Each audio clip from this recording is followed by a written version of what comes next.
Ku bawa korban syukur ke tempat kudus-Mu Tuhan.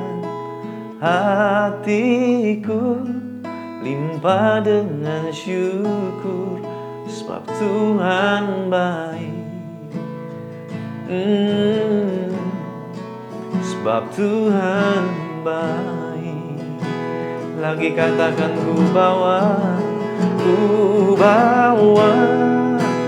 korban syukur ke tempat kudus-Mu Tuhan, dan hatiku limpah dengan syukur, sebab Tuhan baik.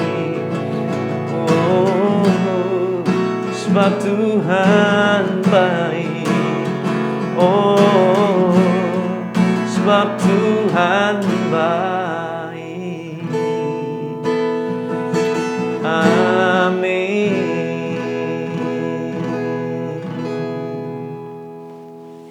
Shalom saudara, hari ini kita akan belajar satu topik firman Tuhan, bicara mengenai sebuah pembalasan. Sebuah pembalasan, wow. Markus 6 ayat 24, 27, 28. Anak itu pergi dan menanyakan ibunya. Jadi satu kali peristiwa, Yohanes Pembaptis itu sempat menegur Herodes sebagai raja wilayah, mengambil Herodias sebagai istri. Padahal Herodias ini adalah istri dari orang lain, begitu ya, istri dari Filipus. Nah, waktu diambil, ditegur, sebetulnya Herodias ini udah menaruh dendam sama Yohanes Pembaptis. Nah, singkat cerita, Herodes menahan Yohanes Pembaptis. Nah, tiba satu masa, tiba di satu momentum, pada saat Herodes bikin pesta, nah anaknya Herodias menari dengan begitu indah. Sampai Herodes ngomong gini, "Nak, kamu mau minta apa?" Wah, bahkan setengah kerajaanku, ku berikan kepadamu. Gitu, saudara. Nah, anaknya ini ceritanya, saudara. Anak itu pergi dan menanyakan ibunya, apa yang harus ku minta? Jawab ibunya, yang dendam itu, ya, yang pengen ngebalas itu, kepala Yohanes Pembaptis. Waduh, serem banget, saudara. Raja segera menyuruh seorang pengawal dengan perintah supaya mengambil kepala Yohanes.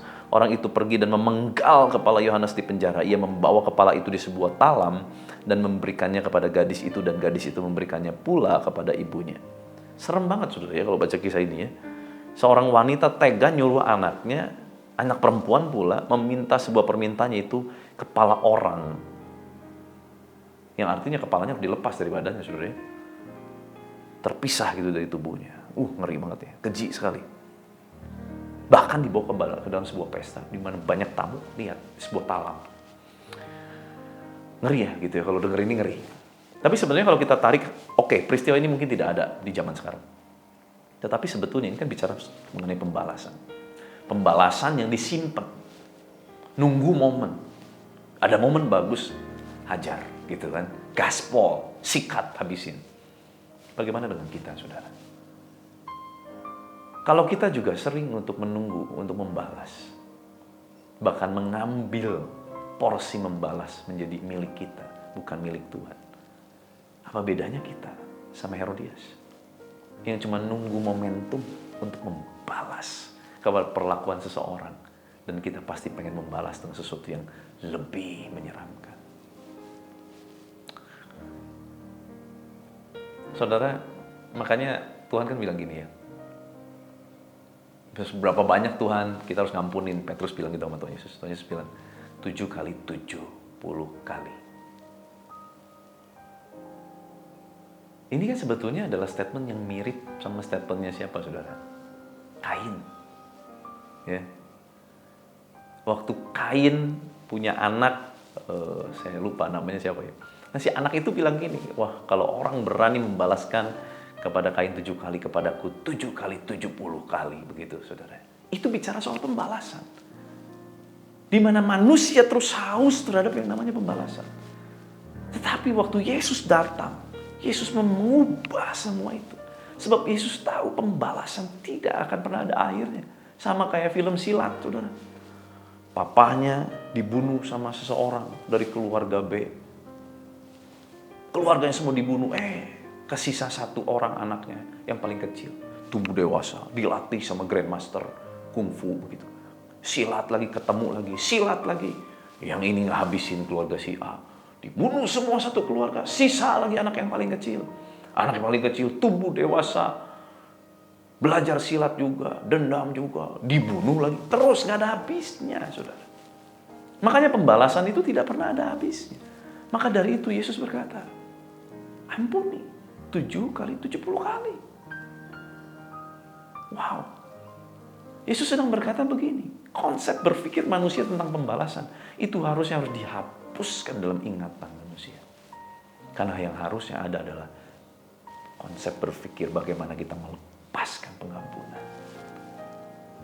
Karena kita ini sebenarnya adalah orang-orang yang gak layak membalas. Kenapa? Karena kita sendiri harusnya dibalas dengan neraka. Karena kita orang berdosa. Maka dari itu saudara, pembalasan adalah milik Allah. Dan jangan sampai kita berbuat dalam hati, dalam pikiran kita nunggu untuk balas orang yang nyakitin kita, balas orang yang menghina kita. Kalau bisa orang itu udah susah bahkan gitu ya. Bahkan sampai ada istilah apa? Kalau lu jahat sama gue bikin lu hidup lebih susah daripada lu bikin gue susah. Gue bisa lebih jahat dari lu. Wow, serem banget saudara. Jangan saudara ya. Jangan sampai kita kayak si Lamek gitu ya. Keturunan dari Kain yang berkata seperti itu. Ingat, pembalasan adalah milik Allah. Kembalikan kepada Allah. Allah adalah hakim yang adil. Sekalipun mungkin Allah membalaskan tidak seperti apa yang kita mau, tapi itulah tetap keadilan Allah. Izinkan Allah yang berperan sebagai hakim, karena memang dialah satu-satunya hakim yang adil, bukan kita. Mari saudara, redam amarahmu. Lihat kembali kepada apa kata firman Tuhan. Prinsipnya adalah mengampuni, bukan membalas. Mari, izinkan saya berdoa saudara. Tuhan, terima kasih untuk firman-Mu yang mengajar, menegur kami, mengingatkan kami. Untuk kami betul-betul menjadi pribadi yang melepaskan pengampunan, bukan menjadi pribadi yang membalas. Tuhan, tolong kami, buat kami memahami, mengerti betapa dalamnya Tuhan rencana-Mu, betapa dalamnya Tuhan hikmat-Mu. Ajar kami lebih lagi Tuhan. Terima kasih Bapa. Berkati sepanjang hari ini apapun aktivitas kami.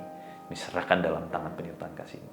Kuasa kehidupan dan kuasa kebangkitan Kristus mengalir memerintah atas kami. Di dalam nama Tuhan Yesus Kristus. Haleluya. Sama-sama kita katakan amin. Tuhan Yesus memberkati.